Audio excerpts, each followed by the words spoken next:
Hey guys, welcome back to another video. Today we're going to be playing Scratch, and we're going to be learning how to make a simple top-down game. So first you'll need a when flag clicked block, and then underneath you'll need a forever loop. And then you will need a move 10 steps. And then a go to x0, y0 to reset the position. Pretty cool. Now we'll make it so that he'll move when you press a button. So let's say if touching mouse pointer, then move 10 steps. That makes him move if you're touching him with the mouse. And if key space pressed, move 10 steps, will make him move when you press the space bar. So using that knowledge, you can do if key left arrow press, then, or if key right arrow press, then move 10 steps. And then if you duplicate that, you can do if key left arrow pressed, move negative 10 steps. Good. Now, each button will make you go in a different direction.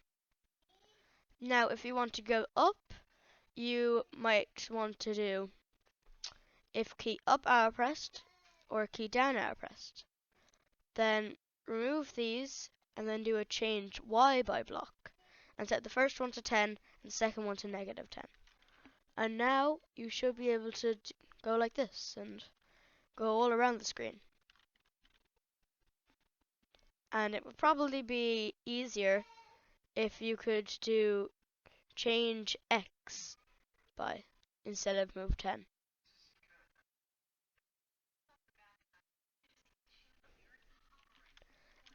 Just to check that it still works. Okay, pretty nice.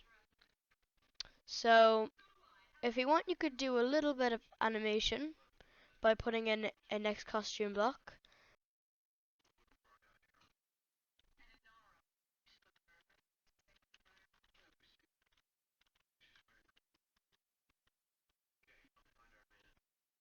Okay, so maybe you might want him to collect a coin. So go into make a new sprite and then go into costumes and draw a circle. And if you're on keyboard, you can use shift and click to drag a perfect circle. Then you can go into this, into the fill option, and color it yellow. Then stretch it up to make it have an oval shape.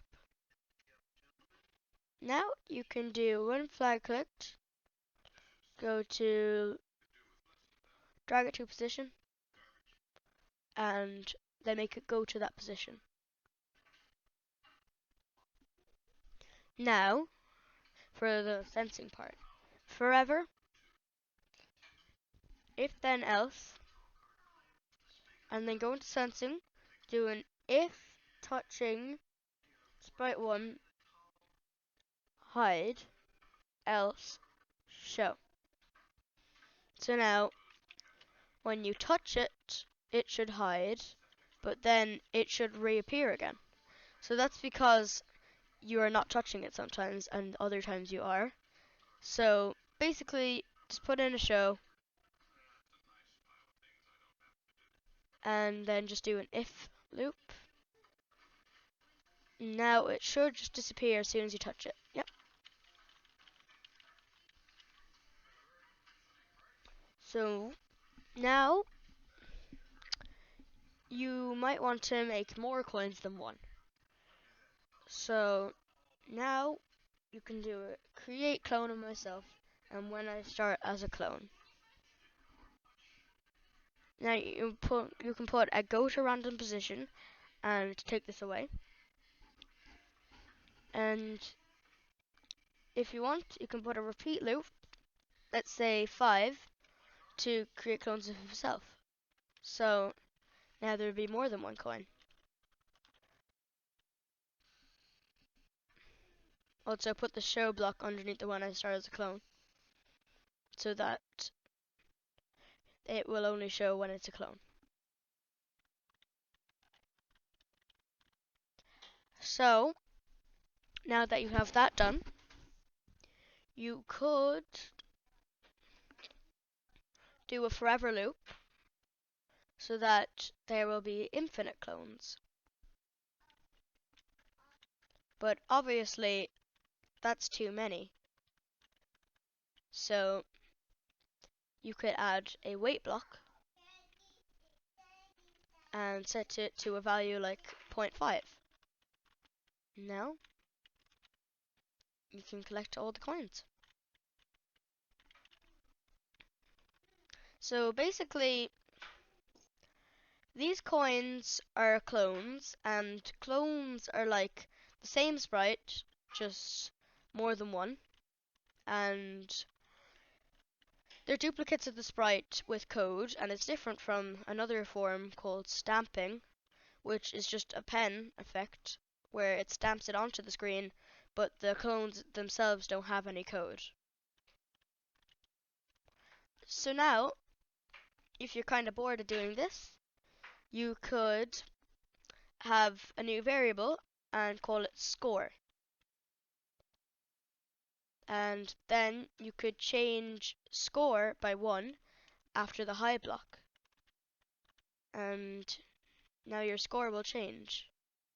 And you could also change it to a large readout to look nicer.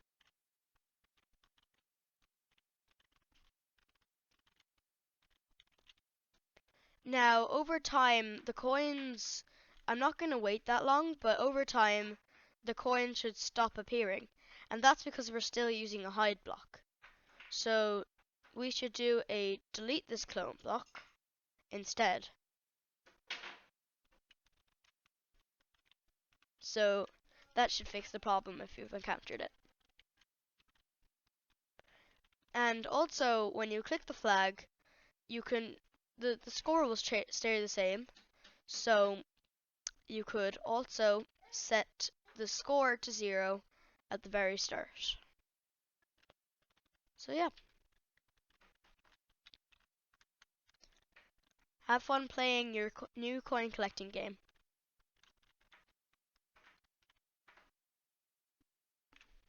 Bye.